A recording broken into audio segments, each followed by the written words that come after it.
मैंने ना इस दिन का इंतज़ार बहुत दिनों से किया है। मैंने भी सोचा था कि कभी मुझे भी मौका मिलेगा कि मैं भी अपनी बात रख सकूं, क्योंकि अगर आपने सुना होगा शाहरुख को अब तक, तो वो हर बात में बस शाओमी शाओमी रेडमी शाओमी करते रहता है। उसके लाइफ में और कुछ है ही नहीं, बस शाओमी ही है। शाओमी ने अभी लॉन्च किया Mi 10 इंडिया में और उसकी प्राइस क्या रखी, 50,000 रुपये। लेकिन उसके बाद शाहरुख ने क्या अपना कोई ओपिनियन दिया? हाँ दिया था, एक वीडियो बनाया था, पर उस वीडियो में क्या उसने कहीं भी उस ब्रांड को बैशिंग किया, कहीं भी उस ब्रांड को ऐसा कहा कि जो Mi 10 है वो बहुत ज़्यादा ओवर प्राइस्ड है, आपको नहीं ख़रीदनी चाहिए। ऐसी कोई बात एक लाइन भी बता दो उसके वीडियो में से। क्या शाहरुख ने ऐसी कोई भी बात कही? मुझे नहीं लगता। अगर उसने ऐसी बात नहीं कही तो फिर जब OnePlus 8 लॉन्च हुआ था, OnePlus 8 Pro लॉन्च हुआ था, तो इंडिया में लॉन्च होने से पहले ही शाहरुख क्यों बैश कर रहा था OnePlus को अपने ही चैनल पे?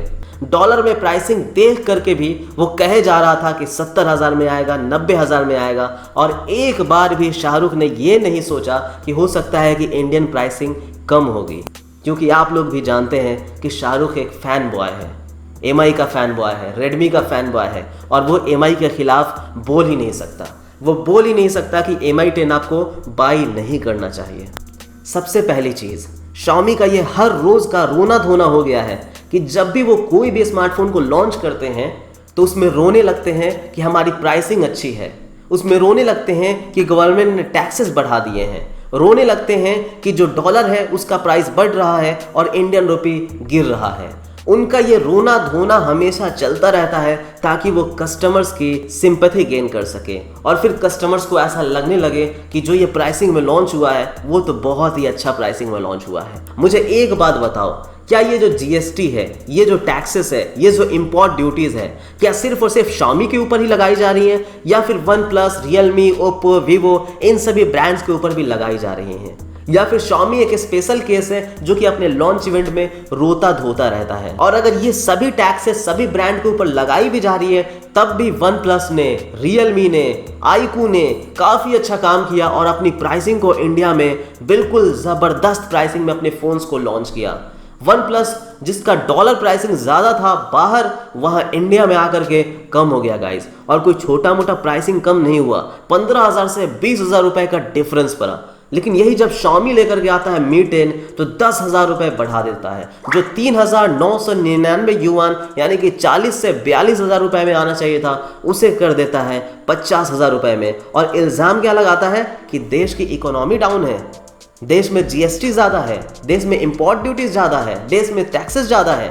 यही चल रहा है आजकल। अगर किसी ब्रांड को लगता है कि यहाँ पे उस प्रोडक्ट को, महंगे प्रोडक्ट को लाना अच्छा नहीं है, तो मत लाए। क्यों ज़बरदस्ती प्राइस बढ़ा करके लाना और लोगों से सिंपैथी गेन करने के लिए रोना धोना करते हैं? और अगर आप लोग कहेंगे ना कि ये सब छोड़ के फ़ोन के बारे में बात कर लो कि फ़ोन कैसा है, मैं बात करूँगा, मैं बिल्कुल बताऊँगा। अगर इसके स्पेसिफिकेशंस की बात कर ले तो उसमें भी कोई ऐसी चीज़ नहीं है जो कोई और डिवाइस में आपको ना मिले।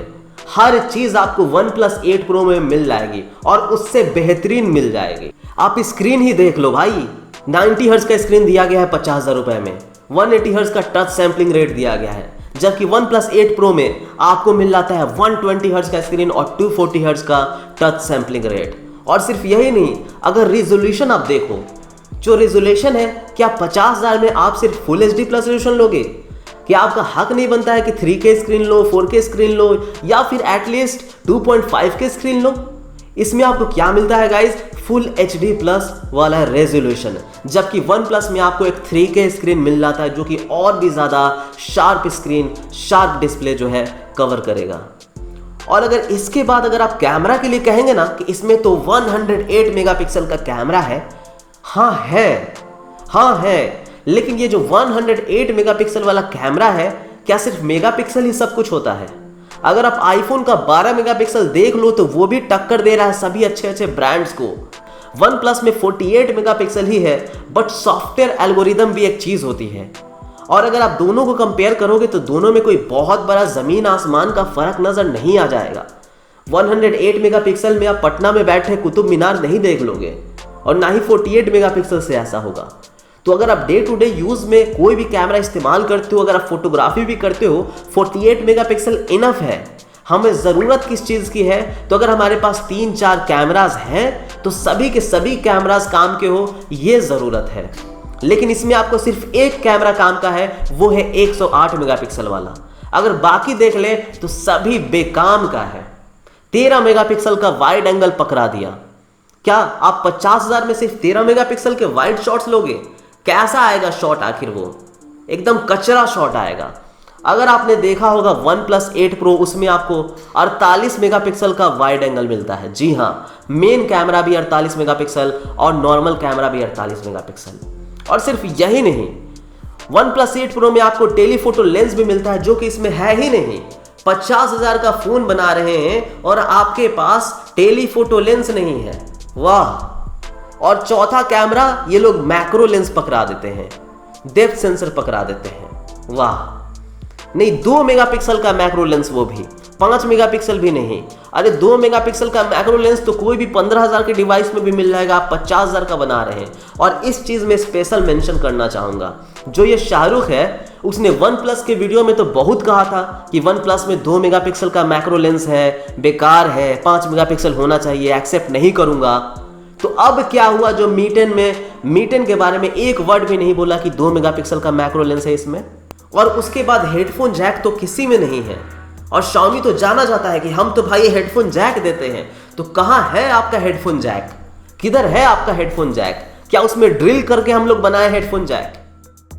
सॉफ्टवेयर में वो लोग भर भर के ब्लोटवेयर देते हैं, भर भर के एडवर्टीजमेंट देते हैं, गंदे गंदे एड्स देते हैं, MI वीडियो की एप्लीकेशन देते हैं जिसका कोई काम नहीं है, बस ऑनलाइन कंटेंट दे देते हैं।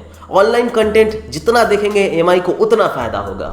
अगर आप नहीं देखेंगे तो पुश नोटिफिकेशंस आएगा कि आप देखो, हमारा एप्लीकेशन ऑन करो। अगर आप ऑन करते हो फिर उनको फायदा होगा, फिर उनको रिवेन्यू जाएगा। MI म्यूजिक एप्लीकेशन देते हैं जिसमें ऑनलाइन कंटेंट भर देते हैं और कहते हैं ये हमारा कंटेंट है, रिकमेंडेशन है, जबकि वो भी एक तरह का एडवर्टीजमेंट ही है। साथ ही साथ प्ले स्टोर के होते हुए वो लोग अपना MI ऐप स्टोर बनाते हैं जिसका नाम गेट एप्स देते हैं और उसमें भर भर के एप्लीकेशंस डाल देते हैं। क्यों? क्योंकि उनको रिवेन्यू कमाना है और रिवेन्यू कमाएंगे तो भैया ये क्या है? एडवर्टीजमेंट ही है। तो 50,000 के फोन में भी ऐड कर रहे हैं। हाँ, काफी लोग कहेंगे, ये शाहरुख भी कहेगा कि भाई इसमें कोई ऐड नहीं है, पर सच्चाई ये है कि छिपे हुए एड्स हैं। इनकी अपडेट्स की लॉजिक कैसी है? एक अपडेट में बग दे देते हैं, दूसरे में फिक्स करते हैं, फिर तीसरे में बग देते हैं, फिर चौथे में फिक्स करते हैं। क्या इसी तरह के सॉफ्टवेयर एक्सपीरियंस के लिए आप MIUI वाला फोन लोगे? क्या इसी तरह के सॉफ्टवेयर एक्सपीरियंस के लिए? अगर ऑक्सीजन OS की बात कर ले तो उसके सामने MIUI कुछ भी नहीं है, जरा सा भी नहीं है।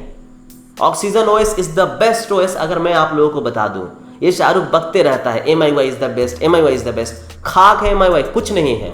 एंड आई चैलेंज शाहरुख, अगर मेरे पॉइंट से कोई भी उसको आपत्ति है, अगर मेरे पॉइंट से उसको कोई भी प्रॉब्लम है, तो आके मुझसे डिबेट करे सामने टू सामने। मैं उससे बातें करूंगा, मैं उसको बताऊंगा, उससे सवाल करूंगा कि आखिर वो चाइना का प्रोडक्ट इतना क्यों इस्तेमाल करता है, चाइना का प्रोडक्ट इतना वो क्यों प्रमोट करता है। खास करके जो Xiaomi है, जो कस्टमर को लूट रहा है, वो उससे इतना क्यों ये इस्तेमाल करता है और प्रमोट करता है। क्या वो Xiaomi से पैसे लेता है? मैं पूछूंगा सवाल। देन आई चैलेंज शाहरुख की अगर हिम्मत है तो मेरी वीडियो पर रिप्लाई दे और मेरे चैलेंज को एक्सेप्ट करे। बाकी आज का हमारा ये वीडियो देखने के लिए शुक्रिया।